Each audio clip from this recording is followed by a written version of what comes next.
벌금이 상당히 커질 수 있었는데 이게 조금 뭐 상황은 바뀌긴 했네요. 네, 원심이 이제 벌금 300만 원 유죄 판결이 나왔었거든요. 그래서 공직선거법상 벌금 100만 원 이상의 판결을 선고받게 확정이 되게 되면 이제 지사직을 상실되게 되고 30억 가량이라고 해요. 그 선거 비용도 반환해야 될 위험에 처하게 되거든요. 그러면 이제 내년 4월이라고 하셨죠. 4월 이제 재보궐선거에 서울시장, 부산시장에 이어서 경기도지사 자리까지 비게 되는데 일단 무죄 취지로 파기환송이 됐어요. 아직 판결이 확정된 거는 아니지만은 이 파기환송심에서는 대법원 판단에 구속력을 받기 때문에 새로운 증거가 나타난다거나 아니면은 그 파기환송을 받은 법원의 판결이 선고가 날 때까지 허위사실 공표와 관련한 대법원의 판단이 변화되거나 그런 사정이 없으면 그 판단이 그대로 유지될 것으로 보이거든요.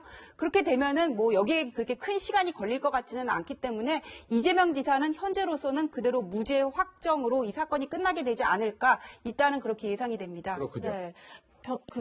지금 이재명 지사 같은 경우는 사실 아까도 말씀드렸다시피 민주당 쪽에서는 이제 유력한 대권 후보로 거론되는 인물이기 때문에 이번 결과 민주당으로서도 좀 한시름 놓는 결과가 될 수 있을까요? 그렇죠. 아무래도 이제 대권 후보들이 뭐 여러 가지 이유로 이제 낙마를 하고 이제 출마를 할 수 없는 상황이 됐지 않습니까? 네. 그런 상황에서 어쨌든 이재명 지사까지 만약에 이번 재판에서 유죄 취지로 판결이 났을 경우에는 출마를 못하게 되는 상황이 되지 않습니까? 왜냐하면 5년 동안 선거를 나갈 수 없는 상황이 되니까 그런 상황에 이재명 지사가 어쨌든 무죄 취지로 파기환송이 됐으니 민주당 입장에서 한숨 났죠. 왜냐하면 경쟁자가 많아야 흥도 되는 것이고 국민들에게 선택의 폭도 넓어지는 거 아니겠습니까? 그런데 대선 주자급이라고 하는 분들이 여러 이유로 낙마를 하는 상황이 계속되다 보니까 상당히 불안감에 좀 쌓여 있었는데 이재명 지사의 대법원 판결이 이런 식으로 나와서 어쨌든 민주당 입장에서 한시름 놓을 수밖에 없는 상황이었다.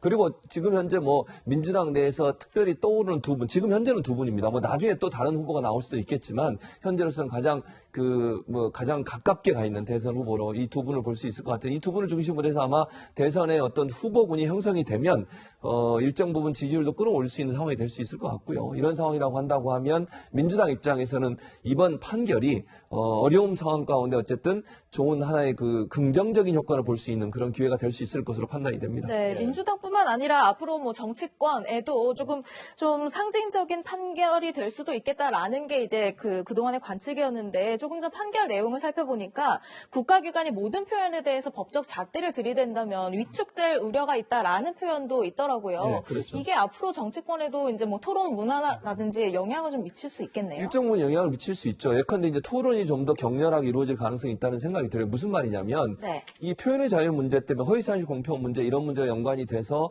발언하고 이런데 조심할 수밖에 없었잖아요. 일정 부분. 고소 고발도 계속 그렇죠. 계속될 수밖에 없고. 그런데 지금 대법원의 판결을 보면 일정 부분 여유를 줬다고 볼 수 있을 것 같아요. 특히 이렇게 준비되지 않은 그 토론, 질문하고 답변하는 이런 토론 과정에서는 예상하지 못한 질문이 나올 수도 있고 거기에 대해서 답변을 할 수 있는 상황이 될 수밖에 없기 때문에 그 상황에서 어느 정도 약간 과장되는 것도 표현의 자유 영역에서 보호될 수 있다고 판결이 내려졌기 때문에 아마 이제 대선 후보든 아니면 앞으로 선거 과정의 토론 과정이 조금 우리가 생각하는 것보다 조금 더 뭐 과장된 표현이 나올 수도 있고 아니면 즉석에서 발언한 내용에 대해서는 고소고발이나 아니면 이런 허위사실 공표라고 하는 죄로부터 약간 자유로워질 수 있기 때문에 좀 더 격렬한 토론이 이루어질 가능성이 있다. 다만 그럼에도 불구하고 한 가지 좀 이제 그런 부분 때문에 우리가 우려가 되는 부분은 혹시나 유권자들의 판단에 잘못된 판단을 할 수 있을 정도의 발언도 나올 수 있기 때문에 그 기준을 세우는 문제는 우리가 또다시 한번 고민해 볼 필요가 있는 상황이 아닌가 이런 생각이 듭니다. 저도 한 말씀만 드리면 우리나라 선거에서 가장 문제가 되는 게 마타도어의 문제였거든요. 허위 사실을 통해서 상대방을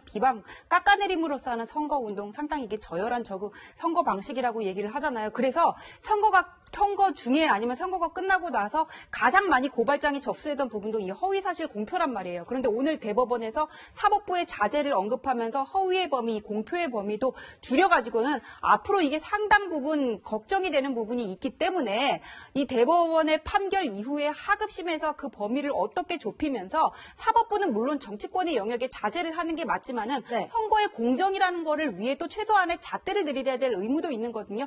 이 부분을 하급심에서 어떻게 조율해 나갈지 그 부분도 지켜봐야 되겠습니다. 네, 그렇군요. 네, 이재명 경기도지사 잠시 뒤면 입장을 밝힐 것으로 보이기 때문에 이재명 지사 입장이 나오면 저희가 언제든지 속보로 바로 전해드리도록 하겠습니다. 네, 두 번째 이슈박스 열어보겠습니다.